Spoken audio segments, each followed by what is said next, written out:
नमस्कार दोस्तों, आपके अपने favourite YouTube channel Shyam classes English में स्वागत है। मैं सुरेश कुमार एक बार फिर से आपके साथ। और दोस्तों, आपको दीपावली और धनतेरस की हार्दिक शुभकामनाएं। आज आपको मॉडल पेपर 2 हल करा रहे हैं इंजीनियर ड्राइंग सेकेंड ईयर का। तो दोस्तों, आपको बहुत बहुत बधाई हो। धनतेरस और दीपावली पर बाबा श्याम की कृपा आप पर बनी रहे और इसी प्रकार हर्षोल्लास के साथ आप दीपावली मनाए। तो आज आपको बता रहे हैं यानी model paper 2 engineering drawing second year. ठीक है दोस्तों, तो दोस्तों वीडियो को लास्ट तक जरूर देखना। अगर अच्छा लगे तो लाइक करना, अपने दोस्तों के साथ शेयर करना। पहला पेपर कैसा लगा कमेंट बॉक्स में हमें ज़रूर बताइए आप। तो अब आपको ये 7 दिन में आपको जो सेकंड ईयर की इंजीनियरिंग ड्राइंग सिखाने जा रहे हैं उसमें आपको दूसरा पेपर हल कराए हैं। लगभग आपके जो 5-7 पेपर वो सभी हल कराएंगे 7 दिन में, और आपका लगभग सेकंड ईयर का पूरा सिलेबस क्लियर हो जाएगा। तो इनके बाहर से एक भी क्वेश्चन बाहर नहीं जाएगा। तो आज आपका मॉडल पेपर 2 देखना दोस्तों, और स्टार्ट कर रहे हैं। और आप इलेक्ट्रिशियन ट्रेड से हो तो आप अपने ITI के सभी ग्रुपों में इस वीडियो को शेयर करना, जिससे हर बच्चे को सुविधा मिल सके। तो आपका मॉडल पेपर 2 आ रहा है, और आपको मालूम आपका पेपर होता है 50 नंबर का। और इसमें लगभग पिछले पेपर में आपने देखे थे लगभग आपके 5 क्वेश्चन थे, लेकिन इस पेपर में लगभग आपके 4 क्वेश्चन दिए गए हैं। आपके 3 और 4 नंबर क्वेश्चन 15-15 अंक के हैं, जबकि दूसरा है 10 अंक का और पहला है 10 अंक का। तो आपका जो पहला क्वेश्चन है, जो आपको मैंने बताया था कि एक क्वेश्चन आता है वो प्रतीक चिन्ह का आता है। तो आपका पहला क्वेश्चन आ रहा है निम्नलिखित के आया संकेत बनाइए। तो पहला क्वेश्चन है ट्रिमर कैपेसिटर। अब दोस्तों, आप कैपेसिटर का जो बंदा प्रतीक चिन्ह जानता है वो ट्रिमर कैपेसिटर का प्रतीक चिन्ह आसानी से बना लेगा। तो इस प्रकार तो आपका कैपेसिटर बनता है, आपको मालूम होगा, अच्छे से मालूम। ये हो गया आपका कैपेसिटर। और कैपेसिटर के आपको परिभाषा बताया गया है किसी अचालक पदार्थ, यानी इसके बीच में कोई अचालक पदार्थ होगा, यानी किसी अचालक पदार्थ से पृथक की गई 2 चालक प्लेट, यानी ये 2 चालक प्लेट आ गई।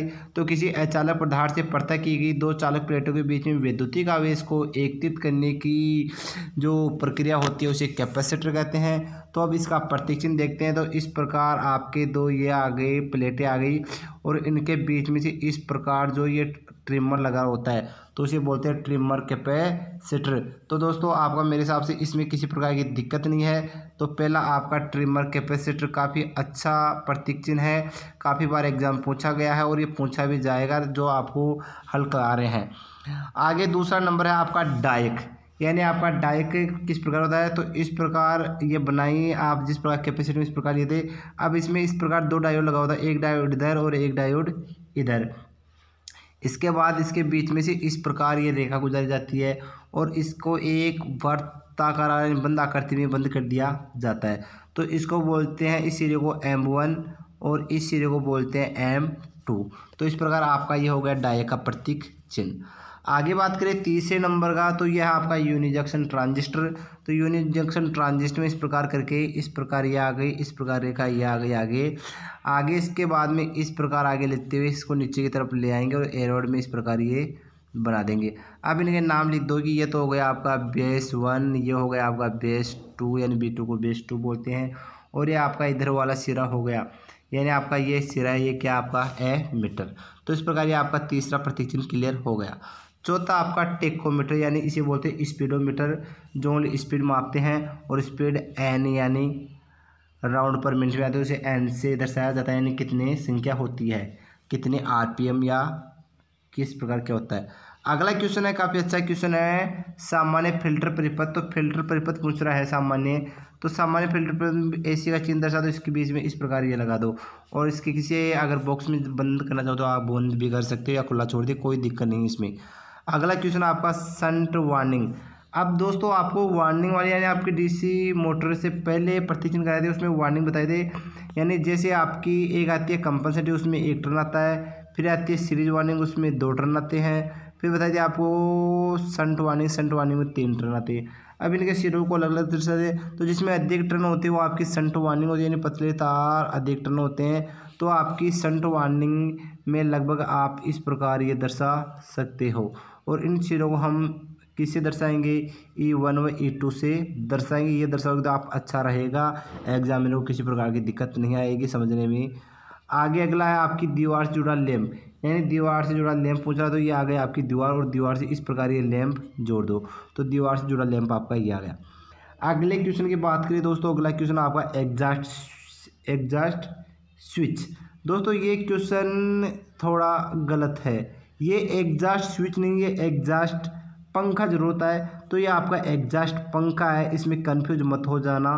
तो ये आपका एग्जॉस्ट पंखा मैं बता दूं आपको, ये तो हो गया सामान्य पंखे का चिन्ह। और आपको एग्जॉस्ट पंखा पूछे तो ये हो गया आपका, इस प्रकार बंद कर दिए तो ये हो गया आपका एग्जॉस्ट पंखा। और आपको पूछे यानी दीवार पर लगा पंखा, तो दीवार पर लगा हुआ पंखा पूछे, ये एक आता आपका पंखा था, हाँ ब्रैकेट पंखा, ब्रैकेट पंखा पूछे तो ब्रैकेट पंखे को आप इस प्रकार भी लिख बना सकते हो। तो अब आपको एग्जॉस्ट पंखा पूछे, एग्जॉस्ट पंखे का ओनली इस प्रकार पंखे की आकृति बनाएगी, इसमें वो बंद वर्ताकार आकृति में कर दो। अगला क्वेश्चन आपका प्रेशर स्विच।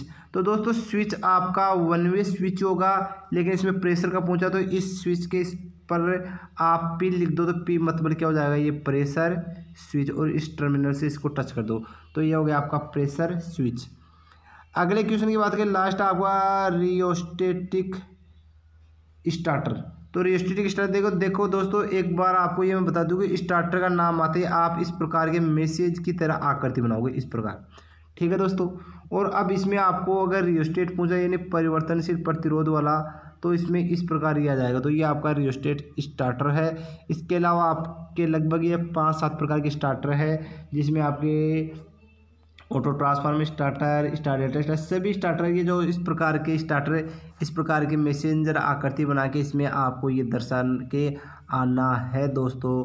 तो ये इस प्रकार है, किसी प्रकार की दिक्कत नहीं होगी। तो आपका पहला क्वेश्चन क्लियर हो चुका है। अब दूसरे क्वेश्चन की बात करें, दूसरा क्वेश्चन है एक वाइब्रेटिंग प्रकार टेरिल ऑटोमेटिक वोल्टेज रेगुलेटर का चित्र बनाइए। तो दोस्तों ये काफ़ी अच्छा क्वेश्चन है और एग्जाम में पूछा भी हुआ है। तो अब देखो इसका डायग्राम किस प्रकार आता है, यानी क्वेश्चन क्या है आपका, अभी आपने देखा है तो ये मैंने भी आपको प्रतिचिन्ह कराए थे, देख लो आप मिला लो अगर अभी आपने देखा होगा। अगर लिखना चाहो या स्क्रीनशॉट लेना चाहो तो दोस्तों सभी का स्क्रीनशॉट ले लो आप, क्योंकि जिससे आपको याद करने में दिक्कत नहीं आएगी। तो आपका जो पहला कौन सा था, यह आता आपका ट्रिमर, कैपेसिटर, फिर डायक, फिर यूनिजंक्शन ट्रांजिस्टर, फिर टेकोमीटर, फिर सामान्य फिल्टर, फिर शंट वार्निंग, दीवार पर लगा लैंप, एग्जॉस्ट पंखा, प्रेशर स्विच और रियोस्टेट स्टार्टर। तो इस प्रकार ये आपके 10 प्रकार के प्रतीक चिन्ह आ गए। अब आपका जो क्वेश्चन था 2 नंबर क्वेश्चन क्या था, एक वाइब्रेटिंग प्रकार टेरिल ऑटोमेटिक वोल्टेज रेगुलेटर का डायग्राम है जो दोस्तों ये है। अब आप चाहो तो इसका स्क्रीनशॉट भी ले सकते हो, जिससे आपको किसी प्रकार की दिक्कत नहीं आए, क्योंकि वहाँ पर ये चीज़ें इंग्लिश में दी आएगी। कौन सी, ये देखो नीचे वाली, ये यानी यह है आपकी टेरिल ऑटोमेटिक वोल्टेज रेगुलेटर। तो दोस्तों इस इंग्लिश वर्ड को अच्छे से क्लियर कर लेना, क्योंकि वहाँ एग्ज़ाम में इंग्लिश में ही क्वेश्चन पूछे जाने की संभावना है। तो यह है आपका टेरियल ऑटोमेटिक वोल्टेज रेगुलेटर। अब इसमें देख लो किस प्रकार का डायग्राम है, यानी इसमें एक्साइटर लगा हुआ है, फील्ड भी है और इधर भी फील्ड है, ये अल्टरनेटर है, ये सीटी ट्रांसफार्मर, ये पीटी ट्रांसफार्मर है, ठीक है दोस्तों। तो इस प्रकार ये अच्छा डायग्राम है, किसी प्रकार की दिक्कत नहीं, 1-2 बार अभ्यास करना तो इसमें किसी प्रकार की दिक्कत नहीं है। ये आपके ए स्प्रिंग है, ये इधर आपकी बी वाली आ गई, तो काफ़ी अच्छा डायग्राम है, 1-2 बार अभ्यास कर लेना। ये पूरा डायग्राम आपका इस प्रकार है, तो लगभग 1-2 बार अभ्यास करो। देखो दोस्तों ये चीज़ें हम बोर्ड पर भी बता सकते हैं काफ़ी अच्छे से, लेकिन इन चीज़ों को बताएं तो काफ़ी टाइम लगता है बोर्ड पे बनाने में, आपको भी मालूम है, क्योंकि आपका 4 घंटे का पेपर लगता है। तो हम आपकी छोटी क्लास बनाते हैं लगभग 10 या 15 मिनट के, जिससे बच्चों को दिक्कत नहीं, क्योंकि इतना बड़ा वीडियो होने के बाद में बच्चे नहीं देख पाते हैं। इसी कारण हम आपको ये बोर्ड पर हल नहीं करा रहे हैं, डायरेक्ट इस प्रकार बताएं। आप खुद अभ्यास कर लो यार, आपने काफ़ी इलेक्ट्रिशियन थ्योरी क्लास ली होगी या क्लास में समझा भी होगा, तो मेरे हिसाब से इतना हार्ड डायग्राम नहीं है, और वैसे भी फ्री हैंड स्केच है, तो किसी प्रकार की दिक्कत नहीं आएगी।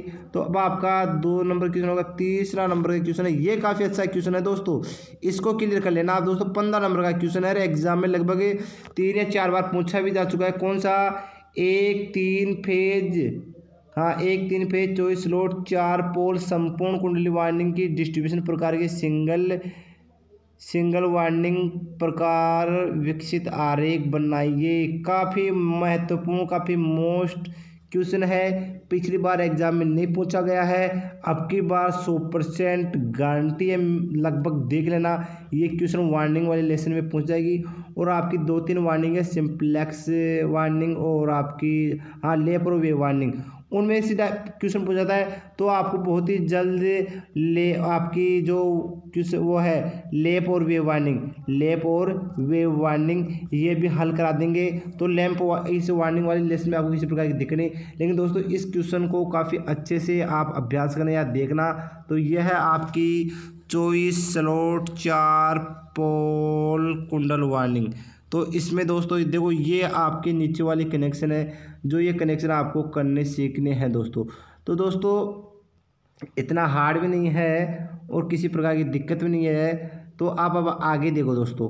तो इसमें क्या है दोस्तों, आप इस प्रकार ये 24 स्लॉट दे रखी है, 24 स्लॉट थे दोस्तों। लेकिन ध्यान रखना, पहले आपको देखो 1 2 3 4 5 24 स्लॉट है। तो 24 स्लॉटों में पहले आपको 12 तो ये बनानी है, ठीक है। 1 2 3 1 2 3 4 5 6 7 8 9 10 11 12 हो गए दोस्तों। 12 ये होने के बाद में ये डैश डैश वाली है, तो ये डैश डैश वाली भी आपको 3 4 5 6 7 8 9 10 11 12 ये बनाए, ठीक है दोस्तों। ये तो आपकी 24 स्लॉट होगी। अब इनको आपस में जो थ्रो होता है, जो थ्रो देखो दोस्तों किस प्रकार होता है, 1 2 3 वाली आपने जो डार्क ली है उसको 3 वाली के बाद में जो आपकी जो अदर्स है उसको इस प्रकार इससे मिला दो, फिर इसी प्रकार यह है, फिर इसको इससे मिला दो।